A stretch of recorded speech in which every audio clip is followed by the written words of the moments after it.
In the history of mankind, there have been many examples when some conqueror, planning an invasion, made a series of mistakes and eventually suffered a crushing defeat. This includes Napoleon and Hitler. You can even recall the ancient campaign of the Persian king Xerxes against the Greeks, or, closer to the viewer, the deployment of the Soviet army contingent in Afghanistan, which ultimately turned into a bloody and pointless slaughter. To their sad number, we can now add the failed gatherer of Russian lands. Russia's full-scale invasion of Ukraine, planned as a classic blitzkrieg, ended in total failure for the invaders. Moreover, this failure was predetermined by strategic miscalculations made by the Kremlin's little Tsar even at the stage of preliminary preparation. This includes a total underestimation of Ukraine's ability to resist, an underestimation of the West's unity in helping the victim of aggression, and a completely irrational overestimation of their own strength. But today we will talk about tactical mistakes that accelerated the fiasco of Putin's blitzkrieg, making its outcome more humiliating and illustrative for all future aggressors. These are secondary, at first glance, miscalculations that significantly played into the hands of Ukraine's defenders and worsened the existing Russian problems. Let's look at the 5 most important and most obvious mistakes of the Kremlin dwarf. If you're interested in this format, write in the comments and suggest your own versions of Putin's screw-ups. My name is Semyon, this is the Megashow television channel, the most objective and verified analytics. Let's get started.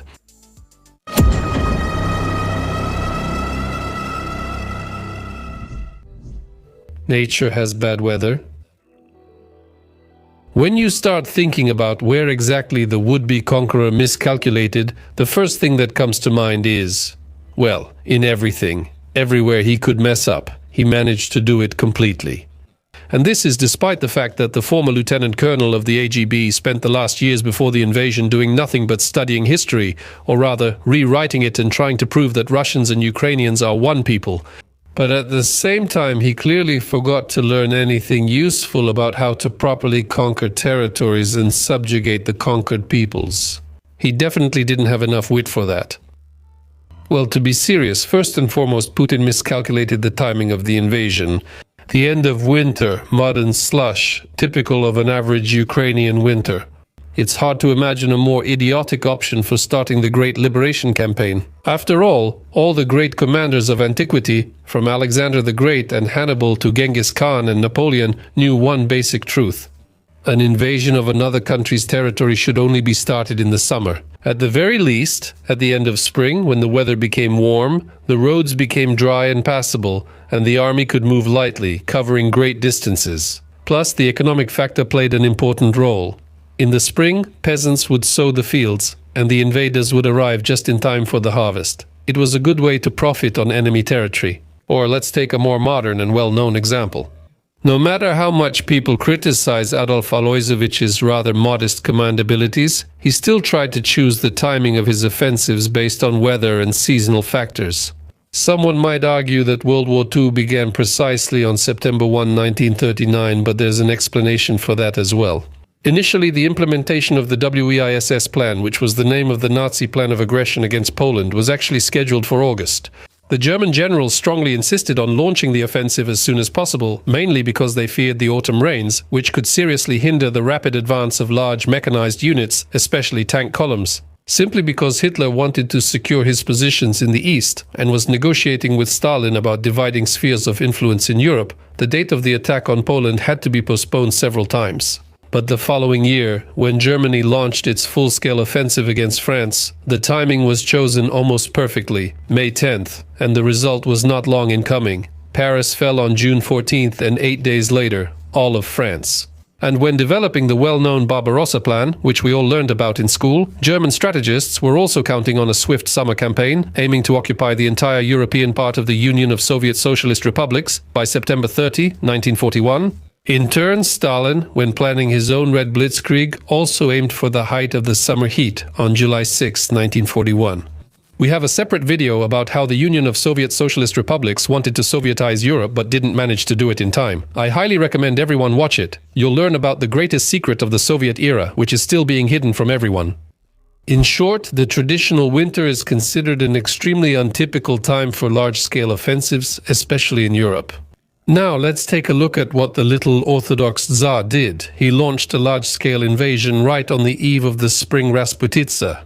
Moreover, February 1922 was unusually warm in most parts of Ukraine, with the average daily temperature fluctuating around 50 degrees above zero. As a result, the fields turned into a sea of mud. And to avoid getting stuck in the Black Earth region, military equipment could only move on paved roads. Accordingly, the highways became narrow corridors, perfectly made for ambushes. Plus, the Russian army did not have enough winter diesel fuel, faced problems with batteries, lubricants and maintenance, and also encountered rapid wear and tear of equipment. Without all these factors, there would have been no attacks. In summer, with such weather conditions, maneuvering would have been simply impossible. Russian armored columns designed for deep flanking maneuvers and rapid breakthroughs across fields ended up being confined to paved roads.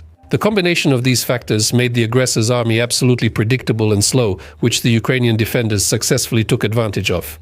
The moral and psychological factor completed the whole picture.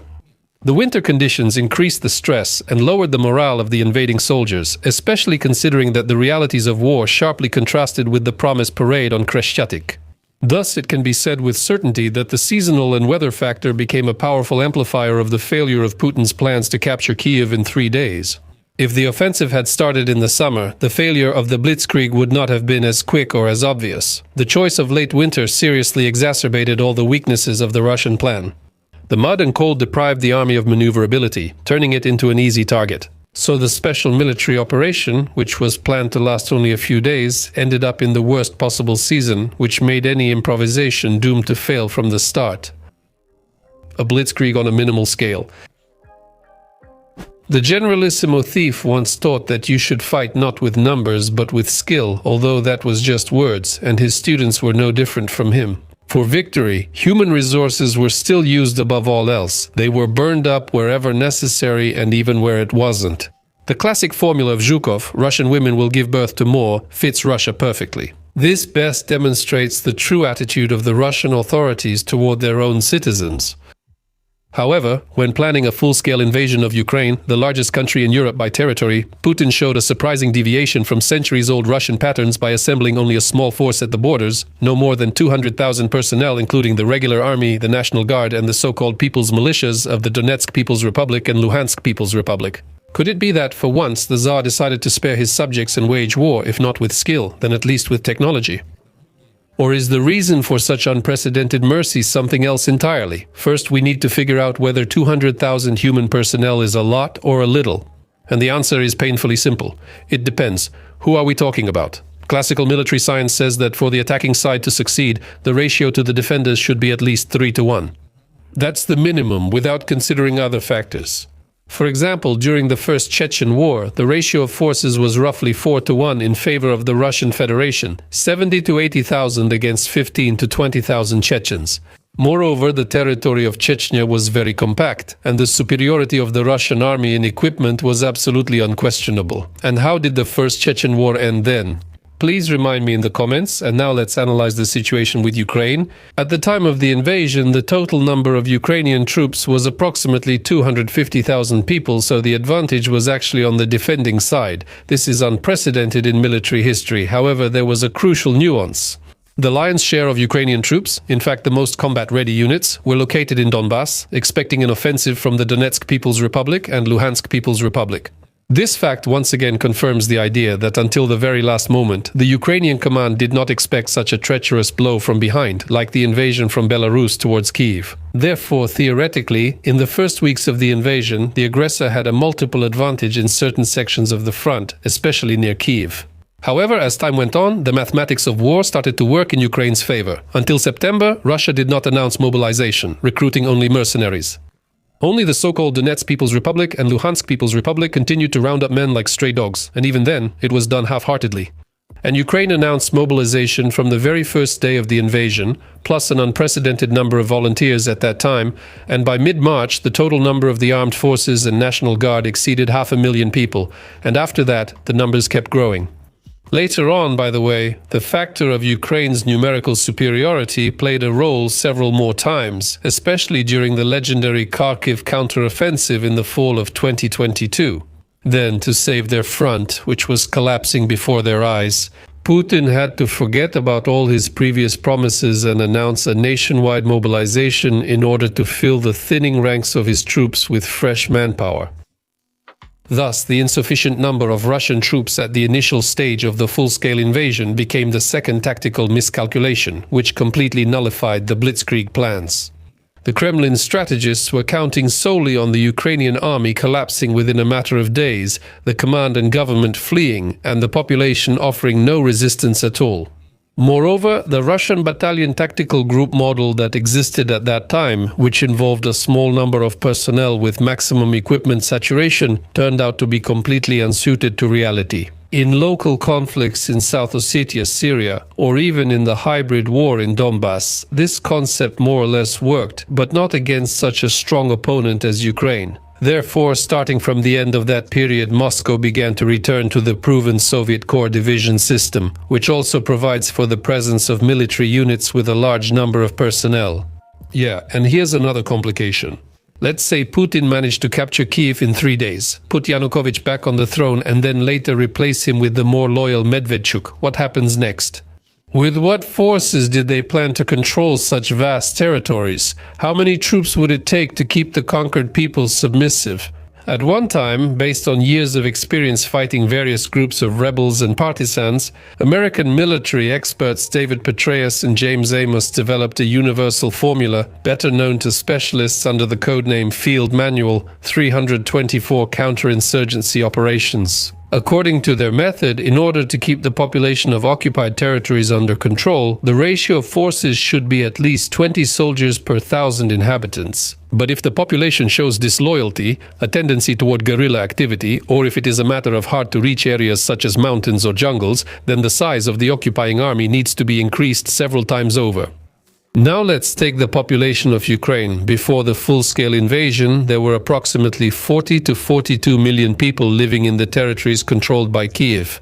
Therefore, if we apply the mentioned formula, then to maintain at least somewhat effective control over the captured territories, you would need at least 800,000 troops yourself. Russian occupiers, and in reality at least twice as many.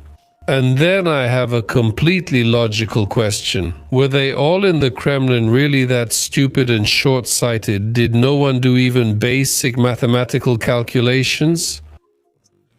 As they say, in this case, common sense is left nervously smoking on the sidelines. There's no other way to put it.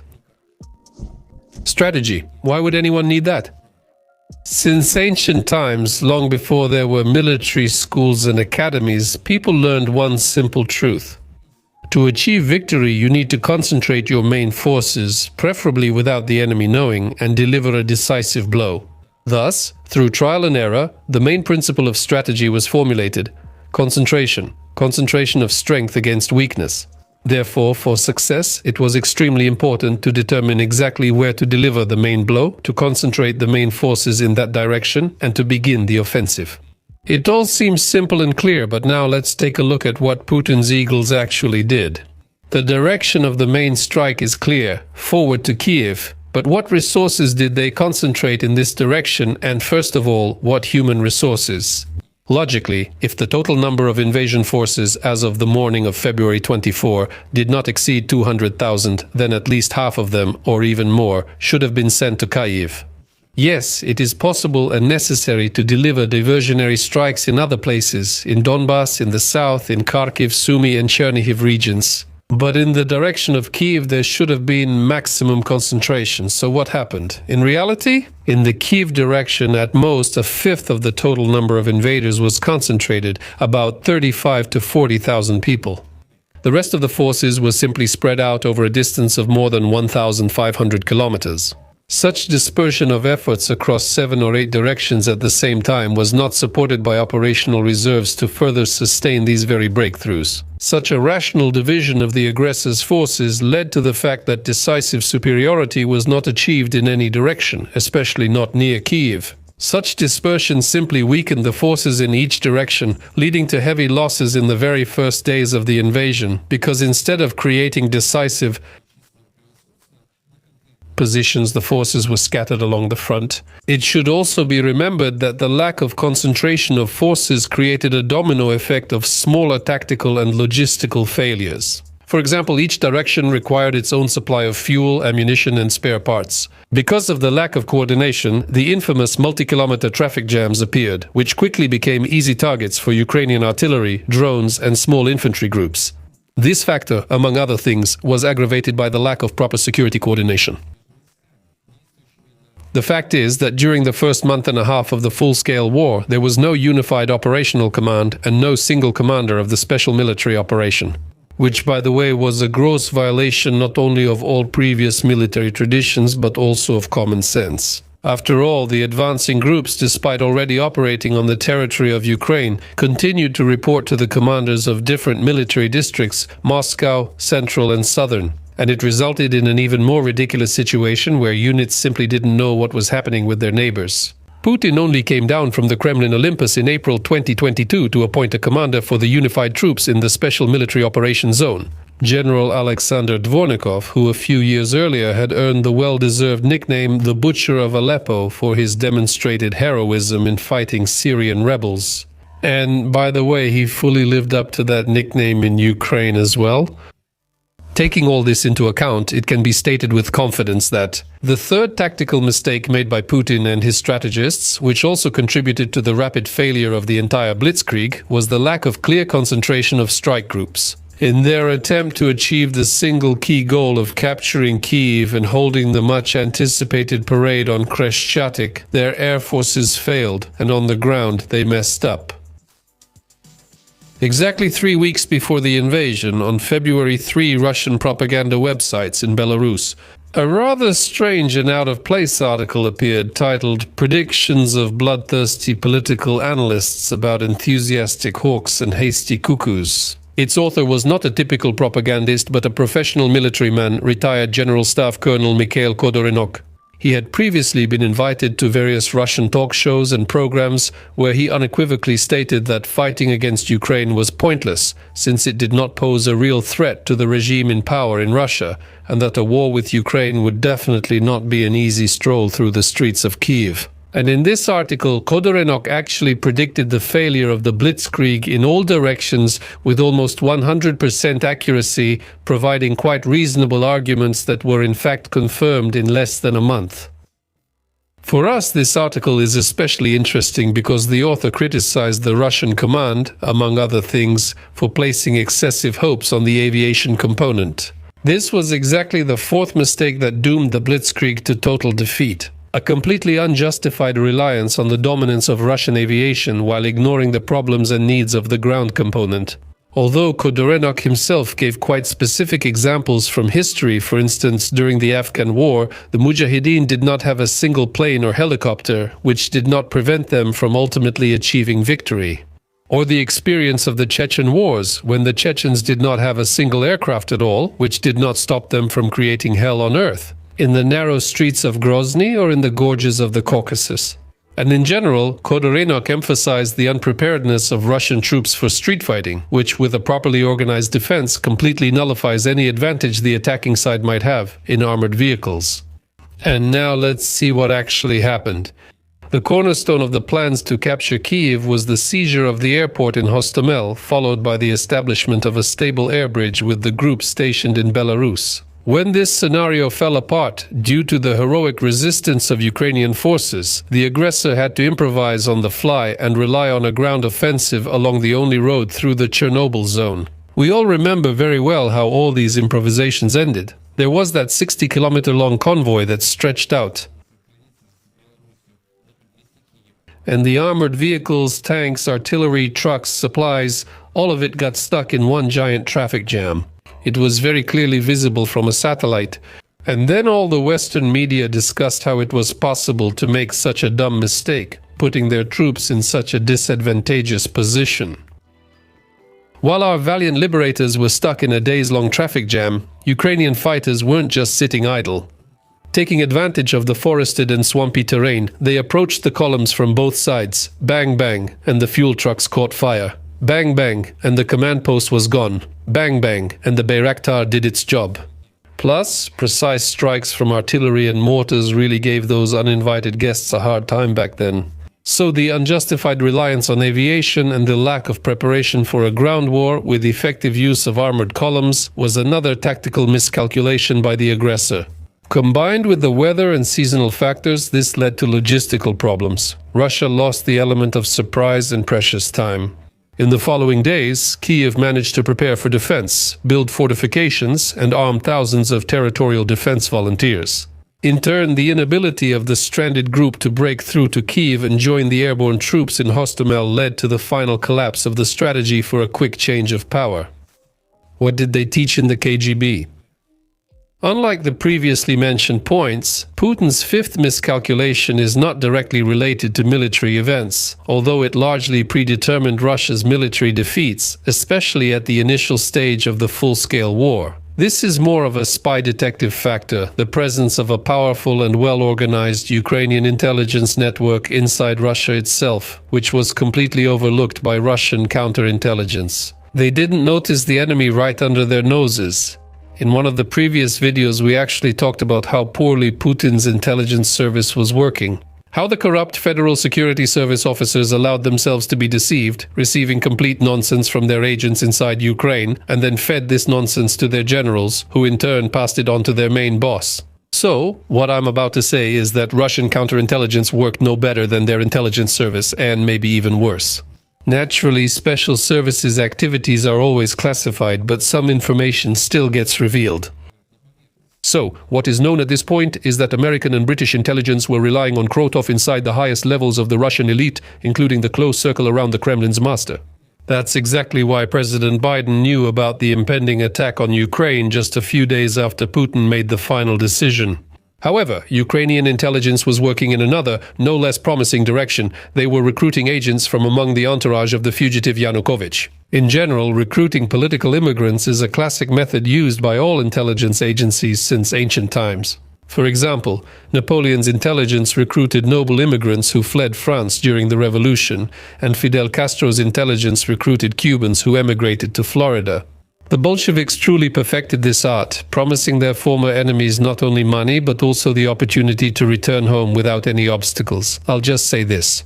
One of the most respected figures of the White Guard movement, General Nikolai Skoblin, worked for the People's Commissariat for Internal Affairs for many years and had the agent codename Farmer. A professional intelligence officer and career security official like Putin should have known about these historical facts, or at least about the possibility of such a network existing among Ukrainian officials and security personnel who fled together with or after Yanukovych. But even if his KGB lieutenant colonel qualifications weren't enough, he could have easily turned to his buddy from the St. Petersburg backstreets, Nikolai Platonovich Patrushev. Even though he rose to the rank of general, the security mafia elite completely lost their professionalism and preferred to believe all sorts of sweet tales, never considering that their opponent could also be undermining them. On the other hand, as Nietzsche once said, if you gaze long into the abyss also gazes into you.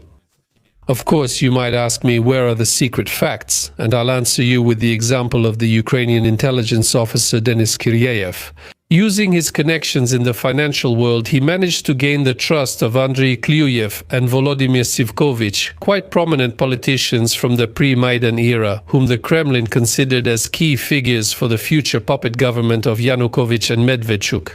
With their help, Kyiv managed to obtain top-secret information not only about the exact date of the invasion, but also about the location where the main strike would take place, on the morning of the 24th at Hostomel airport, and to deliver this information to Kyiv in time.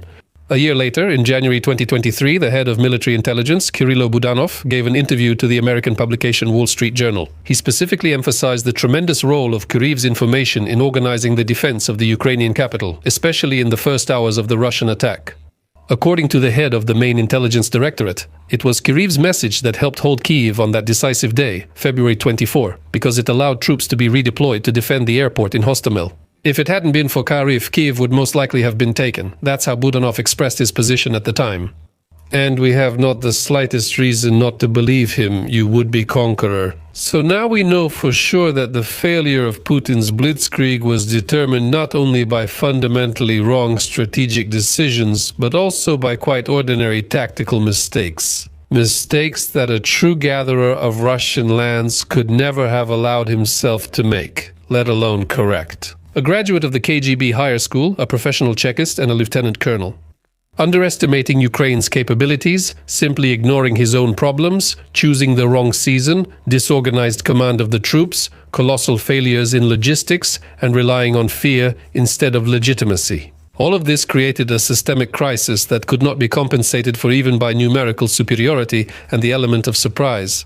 A blitzkrieg always requires precision, speed, and a clear objective, but in reality, the Russian invaders faced chaos, contradictions, and rapidly growing moral and psychological decay. As a result, the failure of the Russian blitzkrieg became a vivid example of how an authoritarian decision-making system, closed off to a narrow circle and lacking feedback, can lead to a strategic dead end. Such a system, built exclusively on loyalty instead of competence and on the fear of reporting unpleasant truths, did its job. Loyalty among generals does not mean they are competent. When those at the top only want to hear one possible course of events, sooner or later that option becomes the only possible scenario for disaster. History clearly shows that overconfidence and disregard for reality on the battlefield almost always end in defeat. The only question is when. That's all from me. Thank you for watching. Thank you to all the sponsors for supporting the channel. Goodbye, everyone. See you.